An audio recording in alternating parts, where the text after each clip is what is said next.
Kita lanjut bahas spoiler Wudong Qiankun Season 4 episode 11. Oke lah, nggak usah cacat banyak bacot, kita langsung masuk aja ke pembahasan.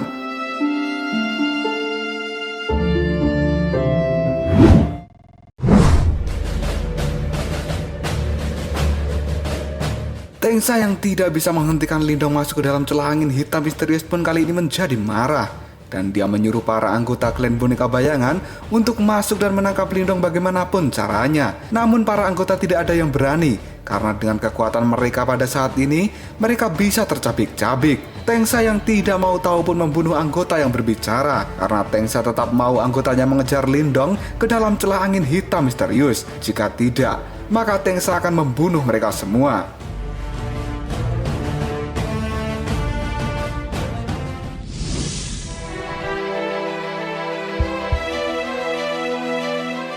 Salah satu tetua pun kemudian berkata bahwa para murid itu benar. Dengan kekuatan mereka pada saat ini, memasuki celah angin hitam misterius sama dengan bunuh diri. Namun Tengsa tetap tidak mau tahu, yang dia inginkan hanyalah mengambil kembali batu simbol pelahap dari tangan Lindong bagaimanapun caranya. Tetua pun kini yakin, mungkin tubuh Lindong di dalam sana sudah hancur tercabik-cabik oleh angin hitam misterius. Dan dia memberikan solusi untuk menyuruh para murid berjaga di pintu masuk dan keluar dari celah angin misterius itu, daripada mereka harus masuk ke dalamnya dan mengorbankan nyawa mereka. Karena tetua itu yakin jika jasad Lindong pasti akan terlempar keluar bersama dengan batu pelahap. Tengsa yang mendapat masukan dari tetua pun kali ini menjadi tenang, dan dia memberikan perintah pada semua anggota untuk berjaga siang dan malam di pintu masuk dan keluar celah angin hitam misterius. Jangan biarkan ada satupun pihak luar yang mendekati pintu itu. Tetua pun senang karena Tengsa mau mendengarkan masukan darinya.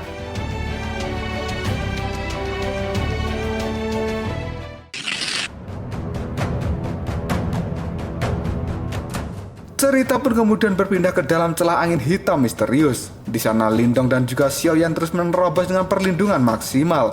Namun tubuh Lindong masih saja tersayat oleh tajamnya angin itu. Lindong pun merasa bahwa tempat ini benar-benar sangat berbahaya. Dia pun akan segera mencari tempat yang anginnya lebih tenang. Xiaodio kemudian mengatakan jika pada saat ini perlindungan mereka tidak akan bertahan lama. Dan tiba-tiba saja cahaya pelindung pun kini retak. Kemudian Xiaoyan segera memaksimalkan kekuatan untuk mencoba melindungi dirinya sendiri dan juga Lindong. Hal ini membuat Lindong panik dan dia berkata pada Xiaoyan bahwa kali ini Xiaoyan tidak perlu mencemaskan Lindong dan lebih baik melindungi dirinya sendiri.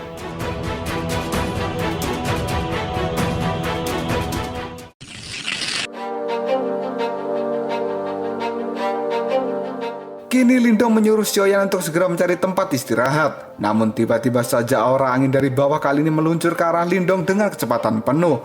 Xiaodio pun berteriak awas, dan Xiaoyan mengaum kemudian melebarkan sayapnya untuk melindungi Lindong. Tiba-tiba saja Lindong berteriak khawatir pada Xiaoyan, karena pada saat ini tubuh Xiaoyan tertusuk oleh angin hitam misterius itu demi melindungi Lindong. Hal ini membuat Xiaoyan berteriak kesakitan, dan Lindong pun terjatuh dari punggung Xiaoyan. Tidak lama kemudian Xiaoyan terseret oleh angin hitam misterius itu. Hal ini membuat Lindong benar-benar panik.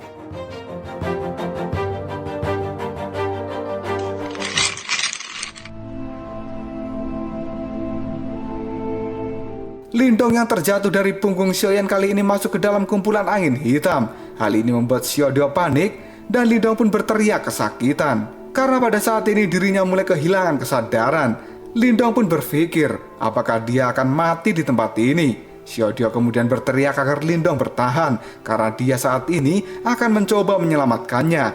Namun tiba-tiba saja simbol leluhur yang ada di tangan Lindong pun menyala dan tubuh Lindong segera diselimuti dengan cahaya pelindung dari simbol leluhur itu. Hal ini membuat Xiaodio lega karena Lindong tidak jadi mati. Xiaodio kemudian membawa tubuh Lindong yang sudah pingsan untuk mencari tempat yang aman dari angin hitam misterius.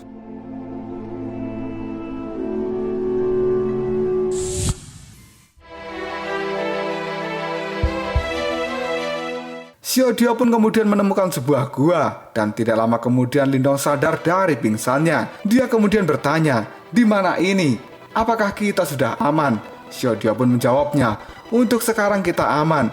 Tempat ini terlindungi dari angin kencang, tapi dikelilingi oleh angin yang cukup kuat untuk membunuh kita. Jadi walaupun kita aman, sebenarnya kita itu terperangkap. Lindong kemudian bertanya lagi, apakah dirimu yang telah menyelamatkanku? Xiaodiao kemudian menjawabnya, bukan aku, tapi simbol leluhur yang ada di tanganmu. Dan aku hanya membawamu ke tempat ini. Lindong kemudian melihat tangannya yang bercahaya karena batu simbol leluhur itu. Buat yang masih bingung soal batu leluhur dan juga batu simbol, Bang Sob akan kasih sedikit penjelasan ya. Jadi batu leluhur itu hanya ada satu.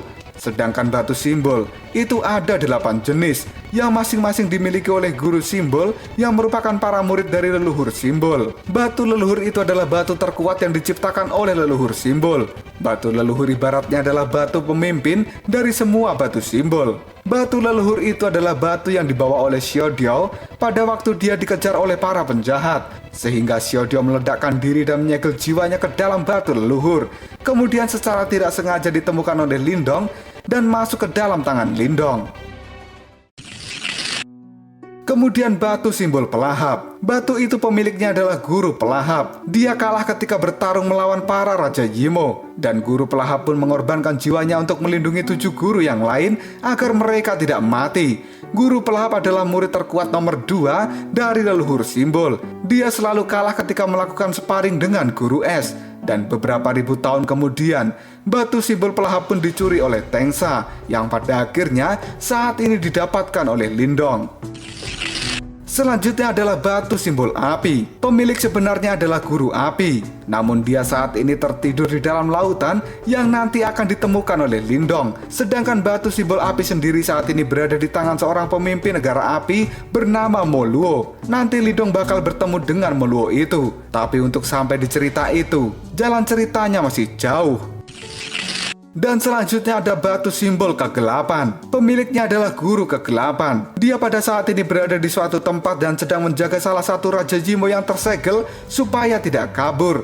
Sedangkan batu simbol kegelapan saat ini berada di istana kegelapan yang dipegang oleh Bosuan. Dan nanti Bosuan ini akan menjadi guru dari Cintan.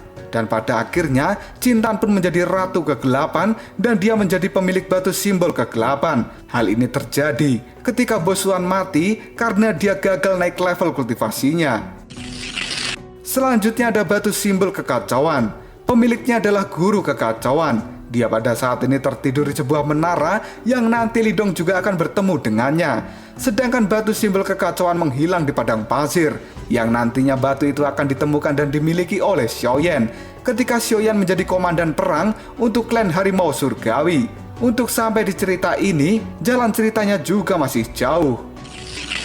Dan selanjutnya ada batu simbol petir.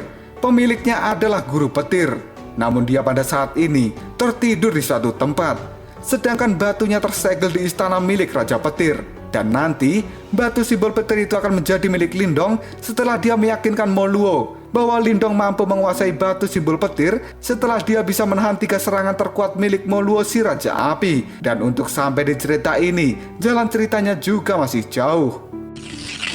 Kemudian selanjutnya ada batu simbol hidup dan mati. Pemiliknya adalah guru hidup dan mati. Dia berhasil mencapai tahap reinkarnasi dan kali ini dia berhasil menjadi reinkarnator, namun kehilangan ingatan dari masa lalunya. Guru hidup dan mati adalah murid pertama dari leluhur simbol. Dan kalian pasti tidak akan menyangka jika guru hidup dan mati itu pada saat ini adalah Jiang Yinyin, bocah kecil yang pernah ditolong oleh Lindong. Di masa depan nanti, Jiang Yinyin akan mendapatkan ingatannya kembali ketika perang melawan Raja Yimo yang terkuat. Dia pun akan berkumpul kembali dengan Lindong. Sedangkan batu simbol hidup dan mati kali ini telah berubah bentuk menjadi seorang gadis yang bernama Mu Lingsan dari klan Pausage Abadi. Dan suatu saat nanti juga akan bertemu dan ikut dengan Lindong. Tapi untuk sampai di sana, ceritanya juga masih jauh. Kemudian selanjutnya ada batu simbol es. Pemiliknya adalah guru es. Dia merupakan murid terakhir sekaligus yang terkuat dari leluhur simbol. Guru es pun juga menjadi seorang reinkarnator. Dan dia kali ini berinkarnasi menjadi Ying Huan Huan, di mana suatu hari nanti, Ying Huan Huan adalah istri kedua dari Lindong setelah Ling Qingsu. Sedangkan batu simbol es disimpan oleh ayah Ying Huan Huan. Dan yang terakhir ada batu simbol spasial. Pemilik batu ini adalah guru spasial. Namun dia kali ini tertidur di istana klan Martin Langit. Dan suatu hari nanti, dia akan terbangun kemudian bertemu dengan Lindong. Sedangkan batu spasial dipegang oleh Zhou Tong yang merupakan murid kesayangan dari ayah Ying Huan sekaligus murid legendaris dari sekte Dao. Dan sekarang, Zhou Tong sedang ditahan oleh sekte Gerbang Yuan karena dia telah mengobrak-abrik sekte Gerbang Yuan sendirian. Suatu hari nanti Zhou Tong akan bertemu dengan Lindong dan bertarung dengannya, yang pada akhirnya Zhou Tong pun meminta Lindong untuk segera membunuhnya karena dia sudah sangat tersiksa di bawah kendali Gerbang Yuan. Namun Lindong tidak mau membunuh Zhou Tong dan malah menyelamatkan jiwa Zhou Tong yang ditahan oleh Gerbang Yuan. Kemudian batu simbol spasial akhirnya diberikan pada Lindong. Untuk sampai di cerita itu semua masih sangat jauh, jadi terus ikuti dan juga pantengin cerita Wudong Qiankun di channel ini, karena Bang Sob akan membahasnya sampai tamat. Dimana akhirnya Lindong akan menjadi yang terkuat dan dia akan menjelajah dimensi untuk membawa kembali Ying Huan yang berinkarnasi dan hidup di dimensi lain. Kemudian Lindong pun bertemu dengan Xiaoyan dari cerita Battle Through the Heaven. Jadi tetap stay di channel ini sobatku.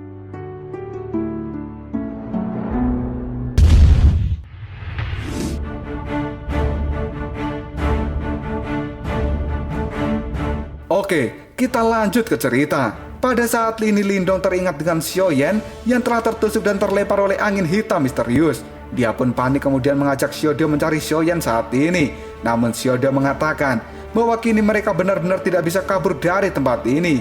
Lagi pula Xiaoyan itu adalah hewan iblis. Dia pasti akan baik-baik saja karena memiliki inti hewan iblis di dalam tubuhnya. Xiaoyan pasti akan mampu bertahan hidup lebih tinggi dibandingkan dengan Lindong. Mendengar penjelasan dari Xiaodio, hal itu membuat Lindong menjadi sedikit lega. Namun jika sampai terjadi apa-apa dengan Xiaoyan, maka Lindong akan menuntut balas pada Tengsa. Dan klan boneka bayangan akan diratakan oleh Lindong. Lindong kemudian bertanya pada Xiaodio, sekarang mereka harus melakukan apa? Xiaodio kemudian menjawab bahwa tempat ini tidak ada yang berani masuk, dan artinya ini adalah tempat yang bagus untuk berkultivasi dan juga meningkatkan kekuatan dengan memanfaatkan batu simbol pelahap.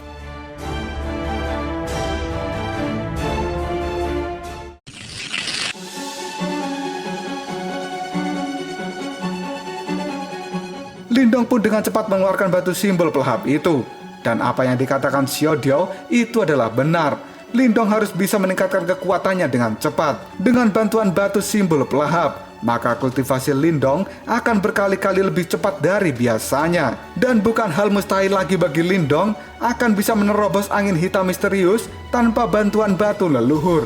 Lindong pun kemudian berkata, setelah kultivasinya selesai nanti, dia akan segera mencari Xiaoyan dan kemudian menuntut balas pada Tengsa.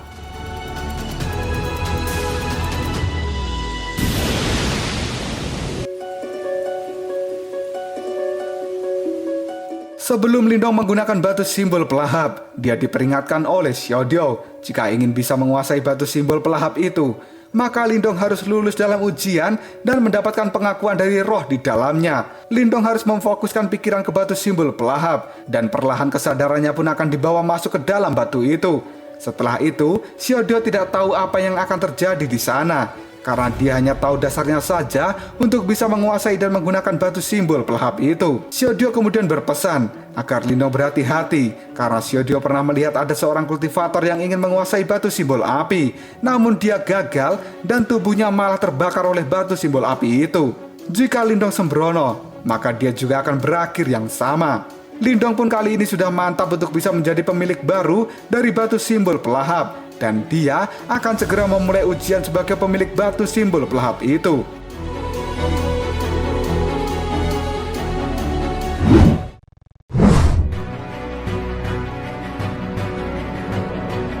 Lindong kemudian memejamkan mata dan simbol leluhur di dahinya pun kali ini menyala. Di saat yang sama, batu simbol pelahap yang ada di depan dada Lindong kali ini juga menyala, yang artinya mereka akan saling terkoneksi satu sama lain. Tidak lama kemudian kesadaran Lindong pun dibawa masuk ke dalam batu pelahap, dan kali ini Lindong terlihat seperti orang yang sedang tertidur. Xiaodio yang melihat Lindong pun kemudian berkata, "Berusahalah Lindong, aku benar-benar tidak suka tempat ini."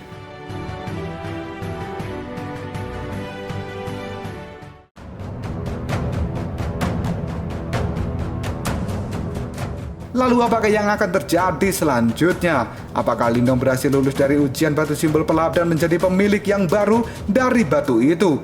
Jika kalian penasaran, tunggu aja jawabannya di next video. Koprol sob. Kita lanjut bahas spoiler Wudong Qiankun season 4 episode 12. Oke lah, nggak usah cacicot banyak bacot, kita langsung masuk aja ke pembahasan.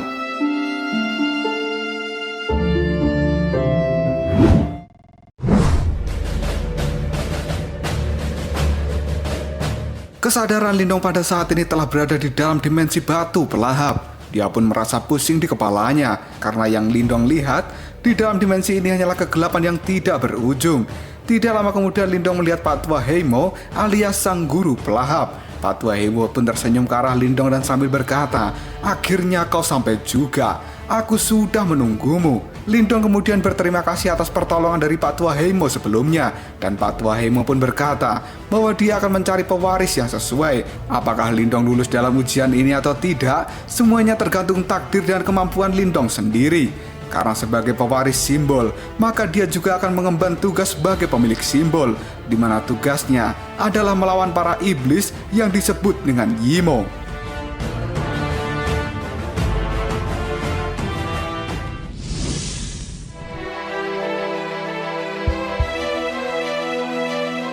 Lindong kemudian bertanya, yang dimaksud iblis Yimo itu, apakah monster hitam yang tinggal di ruang ingatan di monumen bela diri dan juga dari senior yang telah mati? Guru pelahap pun berkata, tepat, dan itulah takdir dari seorang pemilik simbol. Harus bisa menghentikan invasi dari para iblis dengan kekuatan dari simbol kuno. Lindong pun mengatakan, jika pada saat ini levelnya baru berada di tahap penciptaan bentuk, jika seorang nirwana saja bisa mati, apalagi dirinya harus berperang dengan iblis itu sama saja dengan bunuh diri. Sang guru pelahap kemudian mengatakan, jika Lindong tidak harus melawan iblis saat ini juga. Namun ketika Lindong sudah menjadi pemilik simbol, maka suatu hari nanti, jika para iblis datang, maka Lindong harus melawannya. Dengan melindungi dunia ini, maka artinya sama dengan melindungi orang-orang yang dia sayangi. Lindong pun kemudian berjanji bahwa dia akan memegang tanggung jawab ini sepenuh hati. Dan guru simbol pelahap pun senang karena sepertinya dia tidak salah memilih seorang pewaris. Sang guru pelahap kemudian menunjuk ke suatu arah dan menyuruh Lindong untuk pergi ke sana. Karena ujian menjadi pemilik simbol akan dimulai dari tempat itu.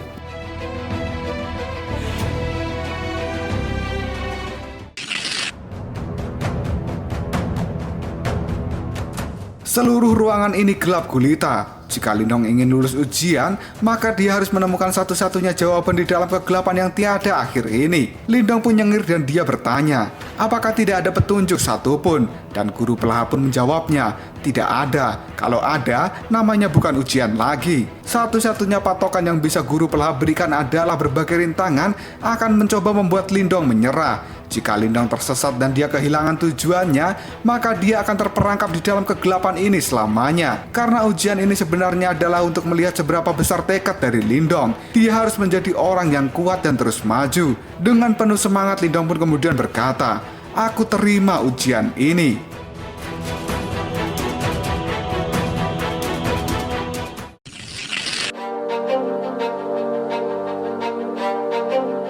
Lindong pun kali ini dengan gagah berani berjalan maju dan akan memulai ujiannya sebagai pemilik simbol pelahap.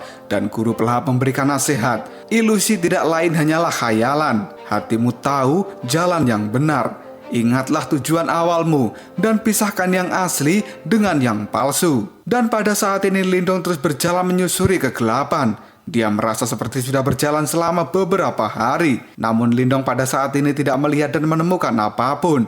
Tidak ada pemandangan, tidak ada makhluk hidup, yang ada hanyalah kegelapan tanpa ujung. Lindong pun paham bahwa ujian ini tidak akan semudah yang dia bayangkan. Karena guru pelahap pernah mengatakan bahwa akan banyak halangan yang akan membuat Lindong tersesat. Lindong pun jadi penasaran, sebenarnya godaan apa yang akan menghadangnya. Mungkinkah itu teknik rahasia atau sebuah pil langka? Lindong pun mengatakan jika saat ini dirinya hanyalah proyeksi dari tubuh aslinya. Dia tidak akan lelah dan juga lapar. Dia juga tidak akan tergoda dengan wanita cantik. Dengan percaya diri, Lindong sangat ingin bertemu dengan godaan itu supaya dirinya bisa menunjukkan betapa besar tekad yang dimiliki oleh Lindong.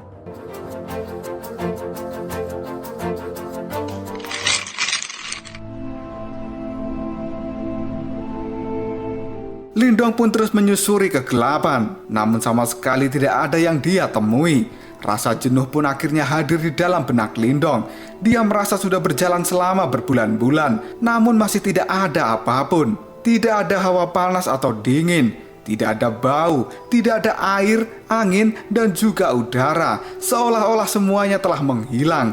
Di jalanan ini, kerikil pun juga tidak ada. Dan Lindong tidak bisa melihat jalan di belakangnya maupun jalan di depannya. Apakah Lindong sudah berjalan maju atau hanya berjalan di tempat? Dia tidak tahu sama sekali. Hal ini membuat Lindong bertanya-tanya, apakah semua ini hanya sebuah mimpi? Lindong pun merasa apakah dirinya sudah salah jalan dan pada akhirnya terjebak ke dalam kegelapan ini. Yang Lindong rasakan, dia seperti terisolasi dan hidup penuh dengan kesendirian.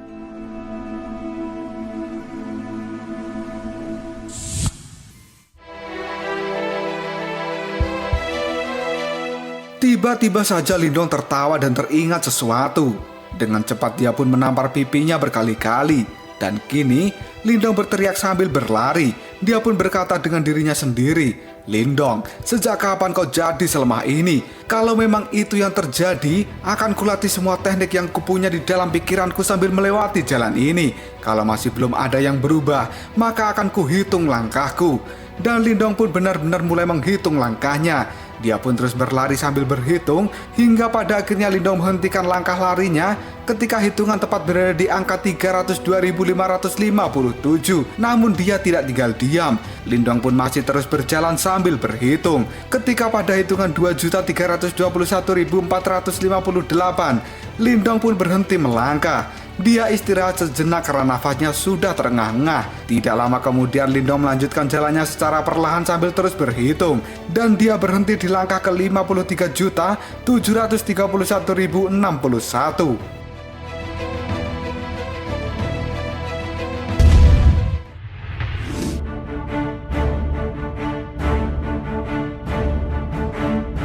Kini Lindong baru merasakan walaupun dirinya hanya proyeksi namun pikirannya sudah mulai kaku. Walau dia tidak butuh makan dan tidur, namun tangannya sudah mulai berat. Walaupun seharusnya tubuhnya terasa ringan, namun langkahnya sudah tidak mau bergerak. Dan saat ini Lindong benar-benar merasakan apa itu artinya rasa sakit dan penderitaan, kesendirian, batas, jalan tanpa akhir, kehilangan semangat, frustasi, lelah, ragu-ragu, tidak ada akhir, kegelapan, depresi, kesal, ingin teman, bosan, terisolasi. Semua itu benar-benar membuat Lindong berharap kapan ini semua akan segera berakhir. Karena pada saat ini dirinya sudah tidak bisa maju lagi di dalam kegelapan ini.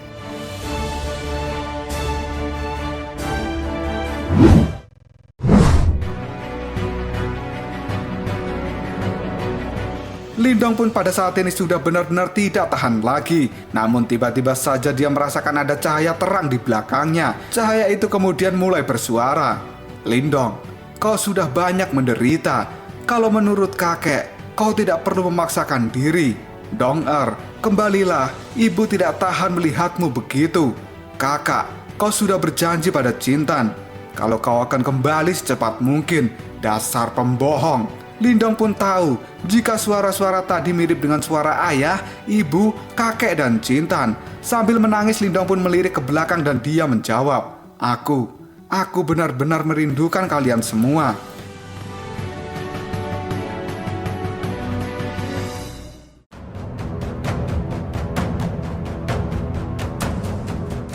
Lalu apakah yang akan terjadi selanjutnya? Apakah suara dari cahaya itu adalah ujian yang sebenarnya? Dan apakah Lindong akan gagal dalam ujian ini? Jika kalian penasaran, tunggu aja jawabannya di next video. Koprol Sok. Kita lanjut bahas spoiler Wudong Qiankun Season 4 episode 13. Oke lah, gak usah caci cot banyak bacot, kita langsung masuk aja ke pembahasan.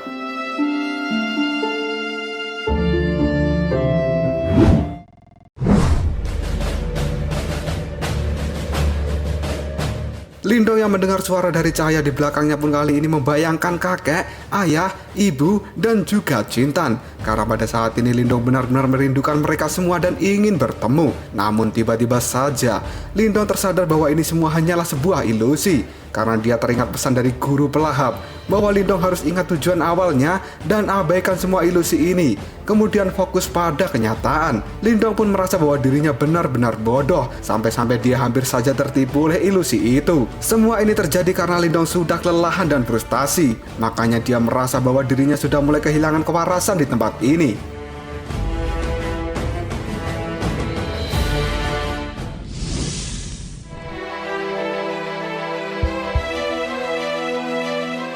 Lindong kemudian berteriak sekeras mungkin, dan dia terus berteriak seperti orang yang gila, dan tiba-tiba saja cahaya itu pun lenyap seketika.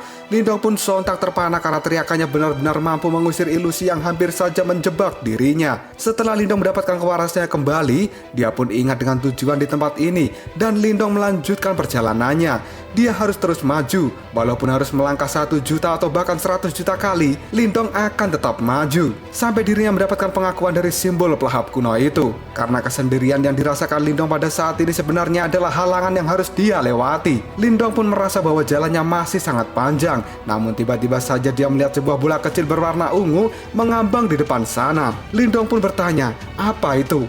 Apa mungkin jebakan yang lain? Ayo maju.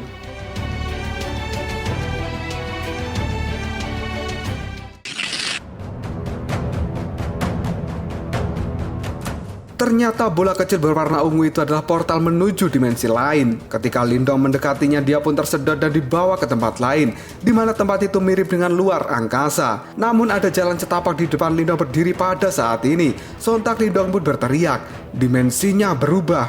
Hawa di tempat ini terasa berbeda. Dan di depan sana, simbol pelahap kuno. Karena pada saat ini Lindong melihat simbol pelahap kuno bersinar dengan terang di ujung jalan setapak ini. Semakin dilihat, simbol itu semakin jelas, dan itu benar-benar simbol pelahap. Lindong pun berkata, akhirnya aku sampai setelah perjalanan dalam kegelapan tiada akhir, terus menerus dan tanpa henti untuk mencari benda ini. Lindong pun terus berjalan maju mendekati simbol pelahap kuno itu.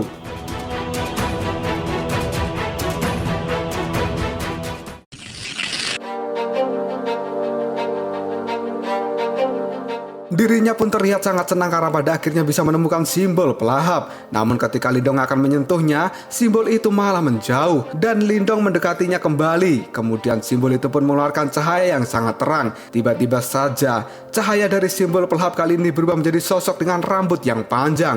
Lindong yang melihat sosok itu pun terkejut dan dia mengatakan, kau terlihat familiar. Apa kau simbol kunonya? Apa ini berarti kau sudah mengakuiku? Sudah lama sekali, tapi inilah yang kunantikan. Ayo, maju. Lindong pun mulai bersentuhan dengan tangan dari sosok cahaya itu. Dan kemudian sinar yang terang menyelimuti tubuh Lindong sampai tidak terlihat sedikit pun.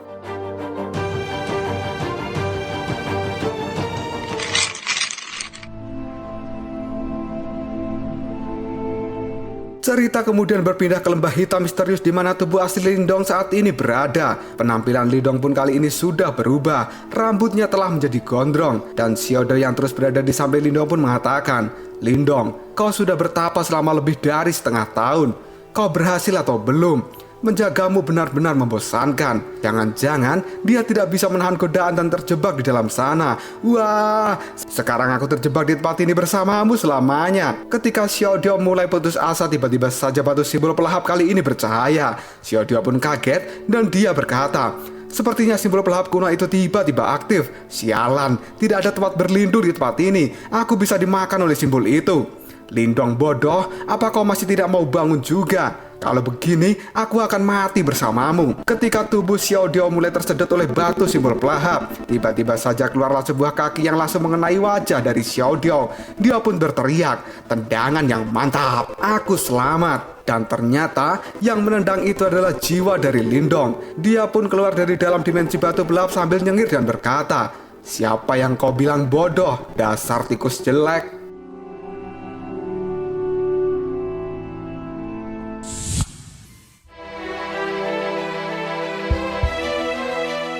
Xiaodio pun senang setelah dirinya melihat Lindong kembali.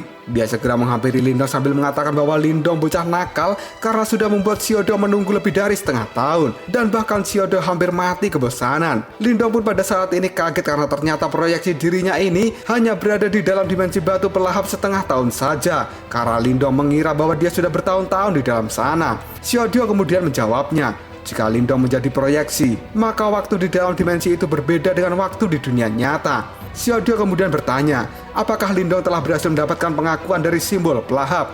Lindong pun tersenyum dan menjawab, tentu saja. Hal ini membuat Xiaodio bangga karena Lindong memiliki kekuatan tekad yang cukup kuat.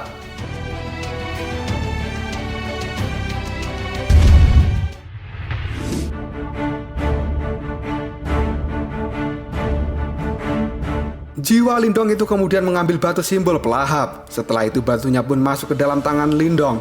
Xiaodio benar-benar kagum karena pada saat ini Lindong mampu mengendalikan batu itu, yang artinya dia benar-benar diakui sebagai pemilik sah dari batu pelahap. Lindong kemudian mengatakan bahwa perjalanan di dalam dimensi batu ini benar-benar berbahaya, tapi untungnya dia berhasil.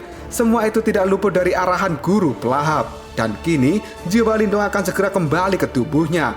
Lindong pun merasa bahwa tubuhnya benar-benar kotor dan tertutup oleh debu. Namun untungnya tubuh itu terlindungi oleh energi Yuan, jadi tidak ada kerusakan. Dan bahkan rambut Lindong telah menjadi gondrong, layaknya Bambang Tampan tempo dulu. Tidak lama setelah itu jiwa Lindong benar-benar masuk ke dalam tubuhnya melalui dahi. Setelah jiwanya berhasil kembali ke dalam tubuh, Lindong pun membuka matanya. Dia kemudian berdiri dan berkata, selanjutnya kita akan berangkat mencari Xiaoyan, kemudian balas dendam pada Tengsa.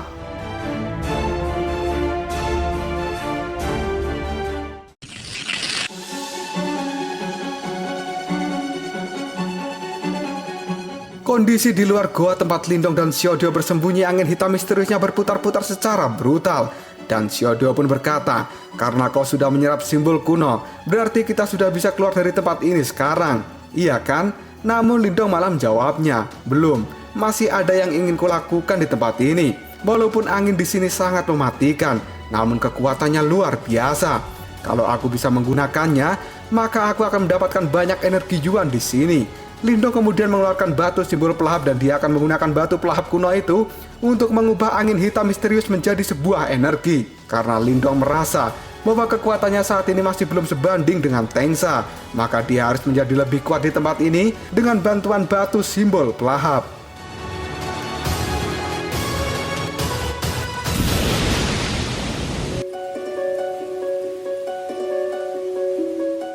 Tidak lama setelah itu Lindong pun mengangkat batu simbol pelahap dan dia menyuruh batu itu untuk mulai melahap angin hitam misterius. Dengan cepat batu itu pun bereaksi sesuai perintah Lindong. Seluruh angin hitam kali ini mulai menuju batu pelahap dan tersedot ke dalamnya. Dan Lindong pun terlihat melayang di udara dengan sangat santai ketika dirinya mengendalikan batu simbol pelahap. Lindong pun benar-benar takjub karena semua angin itu mulai dilahap oleh batu pelahap di tangannya. Dan seketika Lindong merasakan bahwa batu pelahap ini secara langsung mengubah angin hitam misterius menjadi energi Yuan yang sangat murni. Lindong benar-benar senang dan menganggap bahwa batu pelahap kuno ini benar-benar luar biasa. Dia pun mengatakan jika seperti ini terus, maka untuk naik level ke manifestasi bukan hal yang mustahil dan pasti akan membuat banyak orang menjadi iri.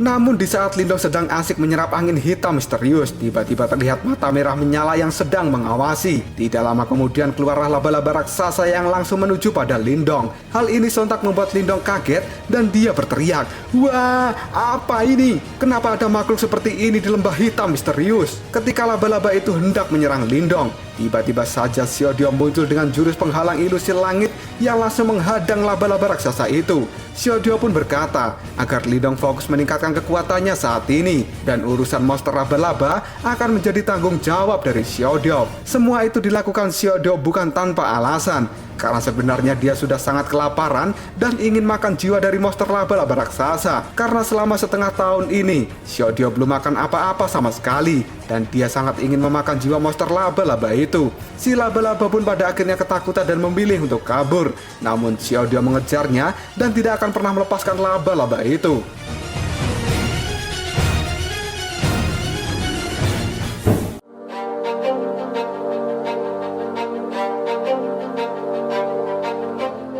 Lindong yang fokus dalam penyerapan pun kali ini memejamkan matanya dan dia berkata di dalam hati, simbol pelahap kuno menyerap angin hitam dan menghilangkan aura berbahaya di dalamnya. menyisakan energi Yuan yang sangat murni. Ini 100 kali lebih efektif daripada pil Yuan. Tidak salah lagi, tempat ini benar-benar harta karun energi Yuan. Perasaan ini sudah saatnya semi tingkat manifestasi, kenaikan tingkat. Berkat batu pelahap yang memakan angin hitam misterius dan mengubahnya menjadi energi Yuan, pada akhirnya membuat Lindong benar-benar bisa naik level ke tingkat semi manifestasi. Buat sobat-sobatku yang masih bingung soal leveling di Wudong Qiankun, nanti Bang Sob akan tuliskan tingkatannya di kolom deskripsi ya, biar kalian bisa baca sendiri.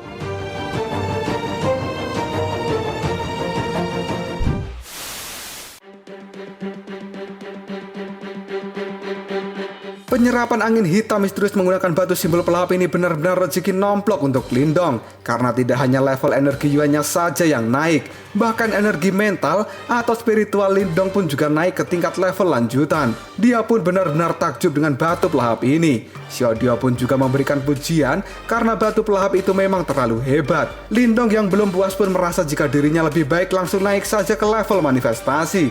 Namun Xiaodio memperingatkan agar Lindong tidak terlalu serakah.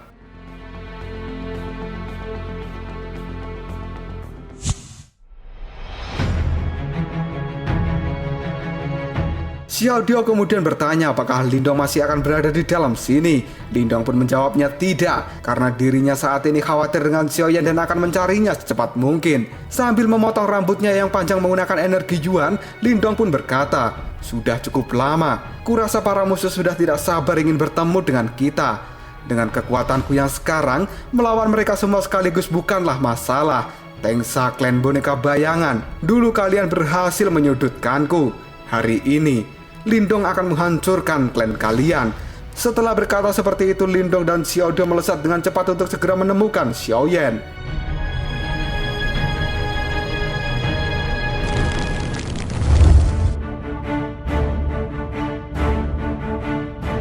Cerita kemudian berpindah ke tempat di luar lembah. Di sana ada para murid dari klan boneka bayangan yang sedang berjaga selama 6 bulan ini menunggu jasad Lindong terlempar keluar dari lembah. Namun sampai hari ini hasilnya masih saja nihil. Hal itu membuat salah satu murid klan boneka bayangan mengeluh. Namun tiba-tiba saja salah satu dari mereka mendengar ada suara yang muncul. Salah seorang murid kemudian berkata bahwa beberapa hari yang lalu ada anggota klan yang telah diserang oleh hewan buas. Sebagian tim pencari pun dihabisi oleh hewan itu. Ternyata berita itu tidak semua murid tahu, karena ketua klan sengaja menyembunyikan berita ini agar tidak terjadi kepanikan. Menurut rumor, hewan buas itu terlihat mirip dengan hewan buas yang menemani Lindong, dan kekuatannya mungkin sudah melewati tahap penciptaan bentuk.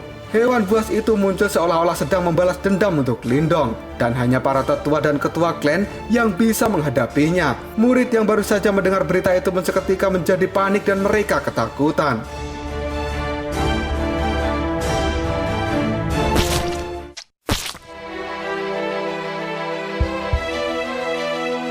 Tidak lama kemudian di belakang mereka muncullah seekor harimau bersayap.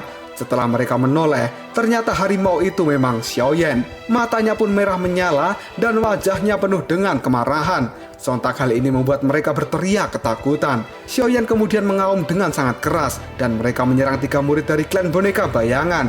Sontak hal ini membuat mereka bertiga tidak mampu menghadapi kekuatan dari Xiaoyan, dan Xiaoyan pun membantai mereka tanpa ampun.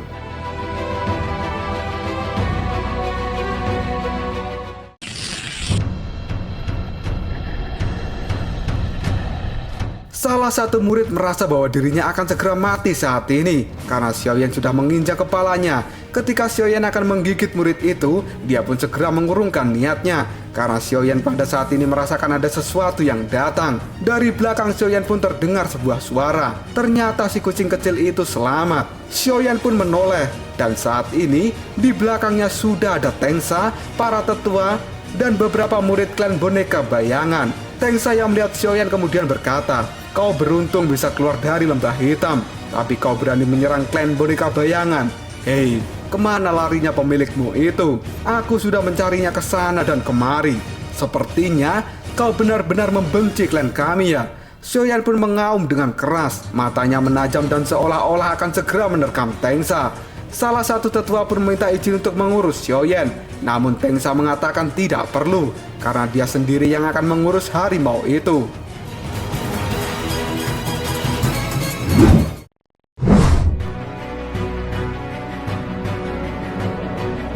Tidak lama setelah itu Xiaoyan melompat dan akan menerkam Tengsa.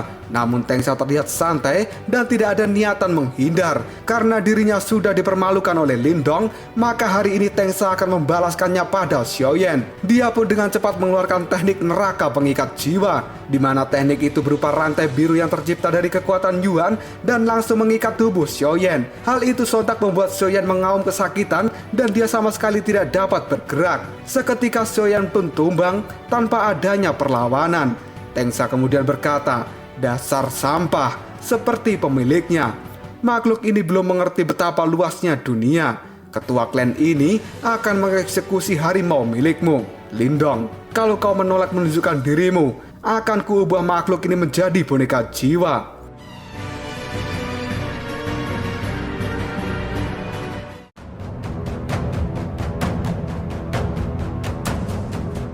Lalu apakah yang akan terjadi selanjutnya? Apakah Lindong akan muncul dan bisa menyelamatkan Xiaoyan tepat waktu sebelum Tengsa mengubah Xiaoyan menjadi boneka?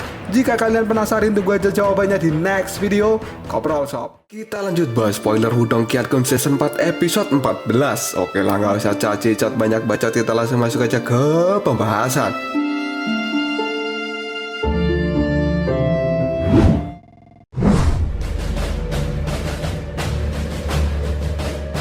Para murid dari klan boneka bayangan masih kesal karena mereka mengira ketika Xiaoyan tertangkap, maka patroli mereka akan berakhir. Namun nyatanya tidak sama sekali dan masih lanjut berpatroli. Mereka kemudian membicarakan bahwa Tengsa telah melakukan pergerakan besar karena dia akan menyatukan seluruh klan di wilayah terpencil raya ini.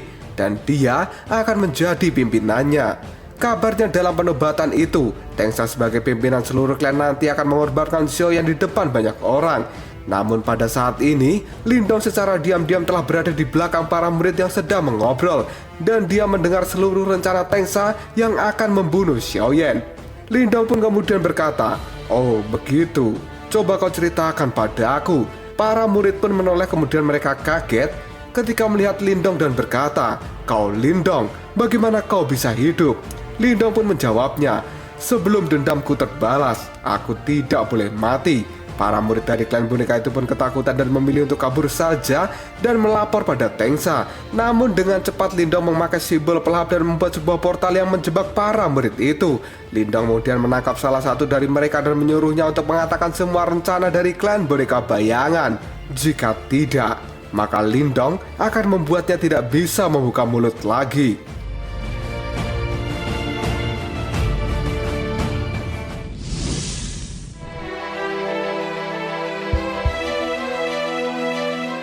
Murid yang ketakutan itu pun kemudian bercerita jika Xiaoyan telah tertangkap beberapa hari yang lalu.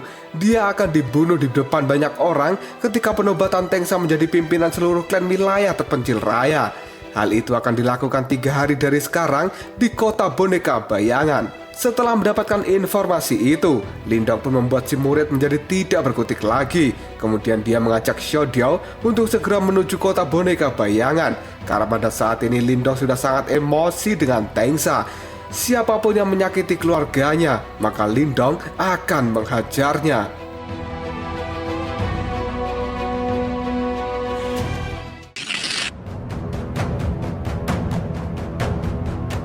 Cerita kemudian berpindah ke kota boneka bayangan. Di sana sudah berkumpul banyak orang dari berbagai klan di wilayah terpencil raya ini.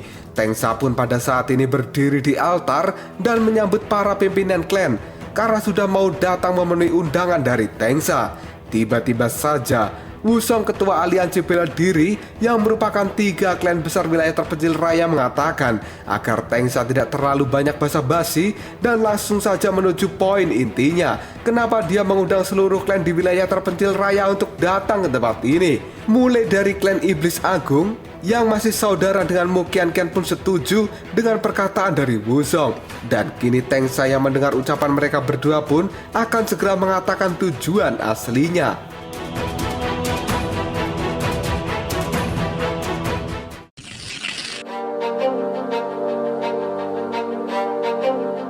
Tengsa pun berbicara jika wilayah terpencil raya ini berada di tepi kekaisaran dinasti Yan. Wilayahnya sangat luas dan banyak ahli bela diri yang hebat.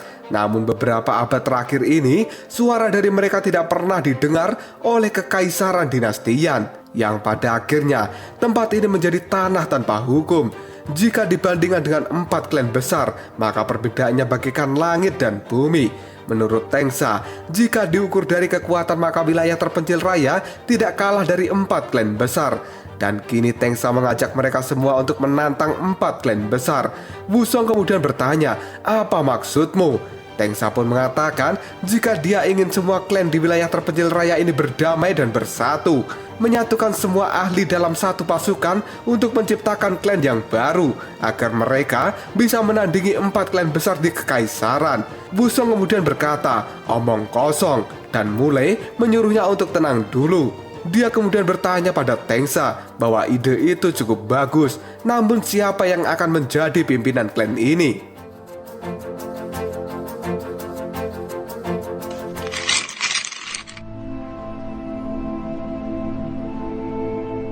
Tengsa pun tidak mau blak-blakan jika sebenarnya dia yang ingin menjadi pimpinan klan baru ini. Wusong yang melihat gelagat Tengsa pun paham dengan si licik itu yang sebenarnya menginginkan posisi pimpinan. Mulai kemudian berbisik jika semua klan wilayah terpencil raya saling bermusuhan. Namun dia tidak menyangka bahwa Tengsa akan berani terang-terangan mengajak semua klan untuk bersatu. Tiba-tiba saja Zhao Jing dari klan Kawah Emas pun maju dan berkata, tentu saja yang pantas menjadi pimpinan klan baru adalah Tengsa. Hal ini sontak membuat Wusong dan mulai menjadi kaget. Dan seluruh klan kali ini berkata setuju untuk menjadikan Tengsa sebagai pimpinan klan baru. Wusong dan mulai pun semakin terkejut. Mereka tidak menyangka jika semua klan sudah dikuasai oleh Tengsa tanpa sepengetahuan mereka berdua. Tengsa yang munafik pun sok-sokan sungkan menerima posisi itu, padahal di dalam hatinya dia sangat girang.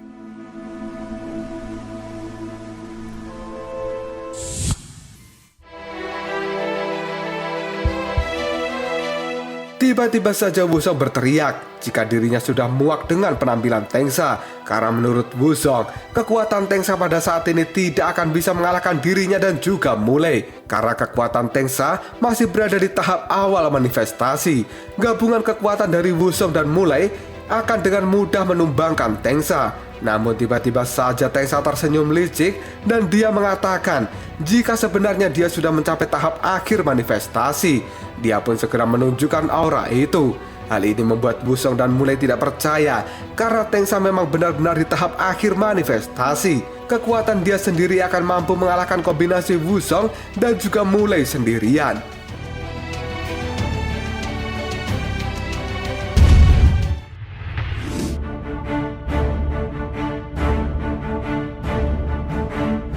Karena menurut Tengsa semua pimpinan klan wilayah terpencil raya sudah setuju, maka dengan ini Tengsa mengumumkan pembentukan klan baru yang dinamakan dengan Aliansi Terpencil Raya. Tengsa merasa sangat senang karena yang dia nantikan selama ini pada akhirnya datang juga. Tengsa pun mengatakan meskipun dirinya memiliki kekurangan, tapi dia akan mencoba menjadi pemimpin klan yang baik. Di dalam hati, Tengsa pun memiliki sebuah rencana bahwa dia akan menguasai seluruh wilayah terpencil raya, kemudian maju ke tingkat provinsi, dan barulah mengalahkan 4 klan besar di kekaisaran. Tengsa ingin tertawa, namun dia menahannya supaya tidak terlihat ambisius. Dan kini, Tengsa berkata, demi kemuliaan klan baru, maka dibutuhkan sebuah pengorbanan.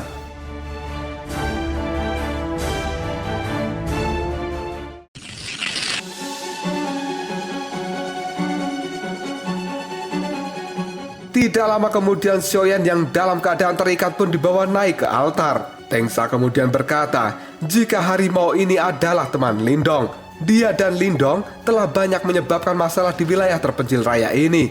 Meskipun Xiaoyan berada di tahap penciptaan Qi, namun dia tidak ada gunanya bagi klan baru. Lagi pula, Xiaoyan sudah dianggap sebagai musuh bagi aliansi terpencil raya. Dan mulai hari ini, Xiaoyan akan dieksekusi. Darahnya akan digunakan sebagai persembahan aliansi terpencil raya agar bisa meraih kejayaan.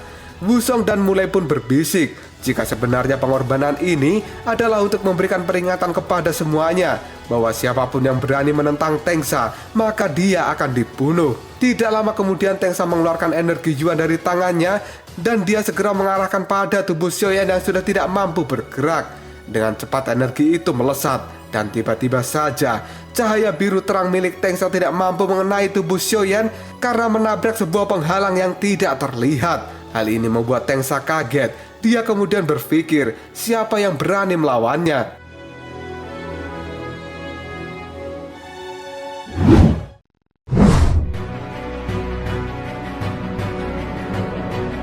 Tidak lama kemudian sebuah lubang hitam pun muncul di langit. Lindong pun keluar dari lubang itu sambil berkata, "Maaf Xiaoyan, kami datang terlambat. Lukamu benar-benar parah." Tengsa yang melihat Lindong pun berteriak, "Lindong!" Namun Lindong masih saja melihat Xiaoyan dengan serius. Mata Lindong pun berkaca-kaca melihat kondisi Xiaoyan saat ini. Dia kemudian berdiri sambil mengatakan, "Xiaodiao, tolong lindungi Xiaoyan." Dengan amarah yang sudah membara, Lindong pun berkata, "Tengsa, kebencianku padamu sebelumnya tidak seberapa, tapi sekarang kau sudah menyakiti keluargaku seperti ini. Kau benar-benar membuatku murka. Jika kau begitu ingin tahu tentang kekuatan pusaka ini, akan kutunjukkan padamu." Lindong pun mengeluarkan simbol pelahap kuno. Hal ini membuat Tengsa tercengang setelah dia melihat simbol itu.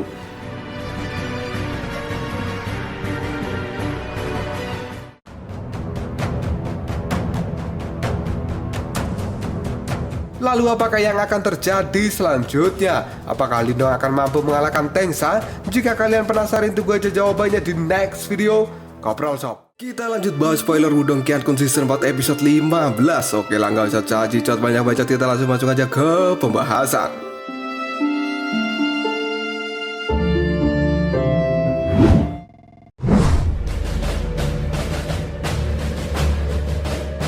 Semua orang yang hadir kali ini dibuat terkejut oleh kehadiran Lindong. Mereka semua mengira bahwa Lindong sudah mati, namun nyatanya dia masih hidup. Sambil memandang Tengsa, Lindong pun berkata jika dirinya tidak membenci karena telah disudutkan hingga akhirnya harus kabur ke lembah hitam misterius. Namun perlakuan Tengsa pada Xiaoyan benar-benar tidak bisa dimaafkan. Dan mulai hari ini Lindong akan membalas perbuatan Tengsa itu.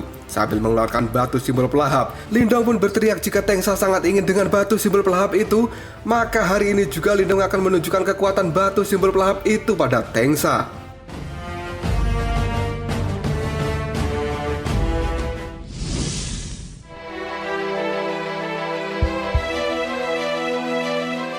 Wusong yang melihat kelakuan Lindong pun bertanya pada Mulai, apakah Lindong sudah menjadi gila? Karena bisa keluar hidup-hidup dari lembah hitam saja sudah merupakan keberuntungan yang besar. Namun bukannya kabur, Lindong malah kembali dan menantang Tengsa, yang bahkan kekuatan gabungan dirinya dan juga Mulai saja tidak bisa mengalahkan Tengsa saat ini. Sambil menatap Lindong, Mulai pun menjawab jika dirinya tidak tahu. Namun dia merasa bahwa Lindong memiliki potensi yang luar biasa. Tatapan matanya sangat tajam dan sepertinya dia memiliki senjata rahasia. Mungkin hal itu berhubungan dengan batu simbol pelahap yang dia katakan. Tengsa yang melihat Lindong kali ini tertawa dan mengatakan bahwa sepertinya keberuntungannya hari ini sangat bagus. Seolah-olah surga ingin Tengsa menguasai seluruh kekaisaran dinasti Yan. Karena pada saat Lindong masuk ke dalam lembah hitam, dia sangat frustasi dan tidak memiliki harapan untuk mengambil batu pelahap itu. Yang pada akhirnya semua rencana Tengsa hancur dan gagal untuk menjadi orang terkuat di wilayah ini. Namun sekarang Lindong malah kembali dan mengantarkan batu simbol pelahap ke hadapan Tengsa. Dia merasa bahwa surga sedang berpihak pada dirinya. Tengsa kemudian menyuruh Lindong untuk menyerahkan batu simbol pelahap itu tanpa perlawanan. Dengan begitu, Tengsa akan membunuh Lindong tanpa memberinya rasa sakit.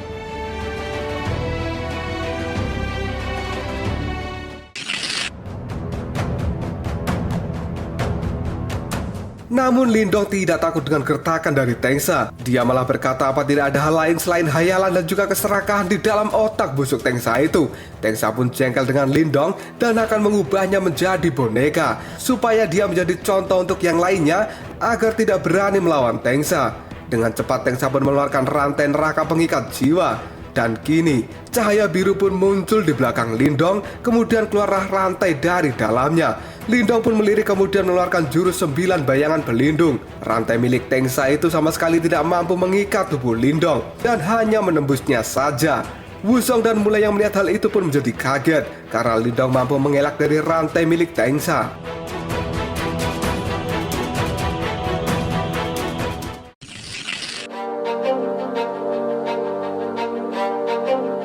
Tengsa yang tidak asing dengan teknik yang dipakai oleh Lindong pun berteriak jika itu adalah teknik milik Teng Lei. Kenapa bisa dipakai oleh Lindong?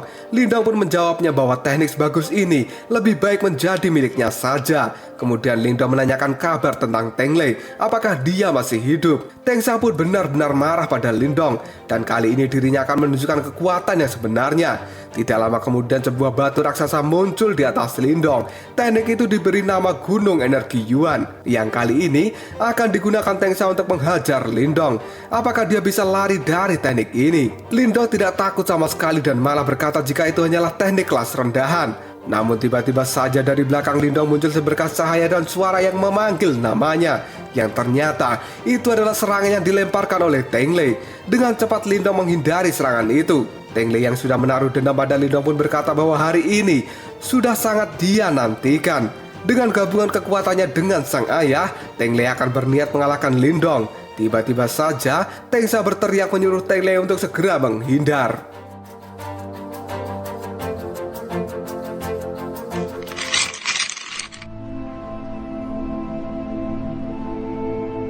Teng Lei pun kali ini melirik ayahnya. Namun pada saat ini tangan Lindong malah sudah berada di kerah baju dari Teng Lei. Sontak hal itu membuat Teng Lei kaget dan berteriak bagaimana bisa. Lindong pun tersenyum dan mengatakan bahwa kedatangan Teng Lei ini tepat waktu. Karena pada saat ini Lindong sedang butuh sebuah tameng. Dia dengan cepat melempar tubuh Teng Lei ke arah teknik yang dibuat oleh Tengsa. Teng Lei pun meluncur sambil berteriak ketakutan. Hal ini sontak membuat Tengsa panik karena sang putra akan terkena jurusnya sendiri. Dan tiba-tiba saja, boom!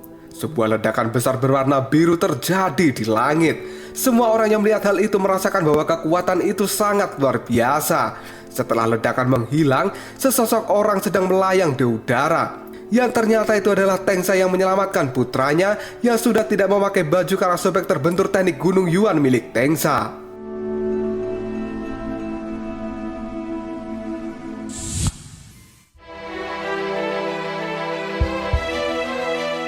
Lindong pun kini muncul di hadapan Tengsa dan berkata jika kekuatan Tengsa hanya sebatas ini, maka dia tidak akan bisa mengalahkan Lindong. Lindong pun penasaran. Jangan-jangan Tengsa ini hanya ngaku-ngaku saja telah mencapai tahap akhir manifestasi. Perkataan Lindong itu sontak membuat Tengsa marah dan berteriak, "Jangan sombong kau. Serangan barusan hanya permulaan." Sambil mengangkat jari telunjuknya, Lindong pun berkata, "Berhentilah kau bicara seperti nenek-nenek. Majulah, akan kubuat kau terhibur." Provokasi Lindong itu benar-benar membuat Tengsa naik darah. Dia dengan cepat meluncur ke arah Lindong sambil mengepalkan tinju yang saat ini berbenturan dengan tinju milik Lindong. Di tempat adu tinjuan itu pun muncul ledakan dengan sinar yang menyilaukan mata. Lindong pun berteriak, "Ayo, keluarkan seluruh kekuatanmu." Dan Tengsa menjawabnya, "Bocah, akan kubuat kau diam selamanya."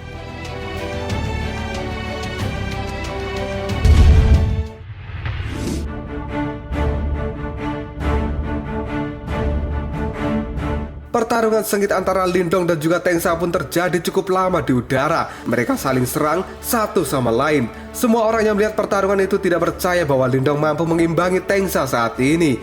Anak buah Shao Jing kemudian bertanya apakah mereka harus turun tangan dan menolong Tengsa. Shao Jing pun tidak menjawab dan kemudian mulai bertanya apa rencana Shao Jing selanjutnya. Karena menurut Mulai, lebih baik Shao Jing diam dan melihat apa yang akan terjadi. Wusong masih tidak percaya dan dia berpikir bahwa Lindong yang masih di tahap penciptaan mampu bertarung imbang dengan Tengsa.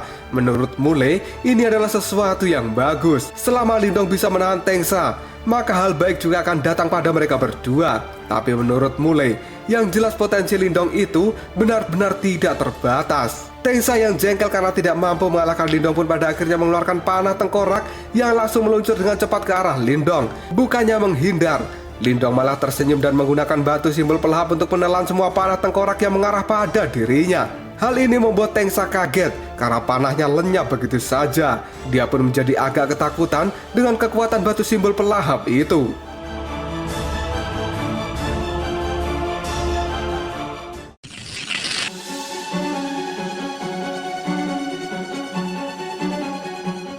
Tengsa masih tidak percaya bagaimana bisa Lindong mengontrol batu simbol pelahap. Dan lagi-lagi Tengsa berada di atas Lindong, mengeluarkan gunung energi Yuan untuk menimpa tubuh Lindong di bawahnya. Seketika tatapan mata Lindong pun menjadi tajam dan dia berkata, "Setengah tahun yang lalu, aku tidak akan bisa mengeluarkan teknik ini secara penuh. Tapi sekarang akan kuperlihatkan kekuatan sesungguhnya dari teknik ini." Tidak lama kemudian sebuah jari raksasa muncul di langit dan menghantam gunung energi Yuan milik Tengsa. Ledakan dahsyat pun terjadi di tempat mereka beradu teknik bela diri. Hal itu membuat langit terlihat menyilaukan dan bumi pun bergetar.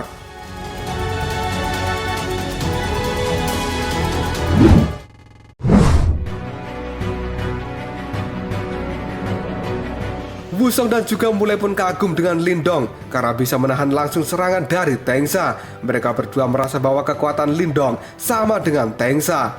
Lindong pun saat ini masih melayang santai di udara. Meskipun tubuhnya sedikit luka, namun itu hanyalah luka ringan saja. Lindong kemudian berkata, jadi tahap puncak manifestasi hanya sekuat ini. Di dalam hati, Tengsa tidak menyangka bahwa Lindong benar-benar menahan serangannya. Namun Tengsa tidak ingin Lindong tahu jika dia pada saat ini sangat khawatir. Tengsa kemudian berkata, "Walaupun kau punya teknik seperti itu, berapa kali kau bisa menggunakannya? Kau pasti tidak punya banyak energi Yuan sekarang. Sebagai orang yang berada di puncak manifestasi, energi Yuan milikku puluhan kali lebih banyak darimu. Kalau kita berdua terus bertarung, kaulah yang akan mati."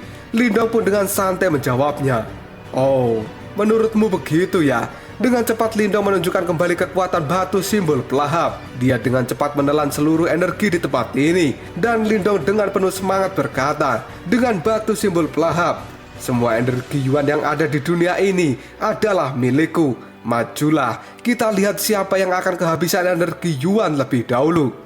Sontak hal itu membuat Tengsa terkejut dan tidak percaya dengan apa yang dilakukan oleh Lindong.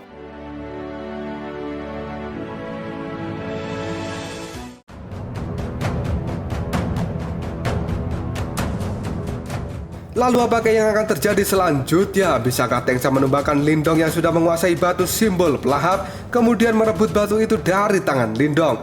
Jika kalian penasaran, tunggu aja jawabannya di next video. Kopral Sob.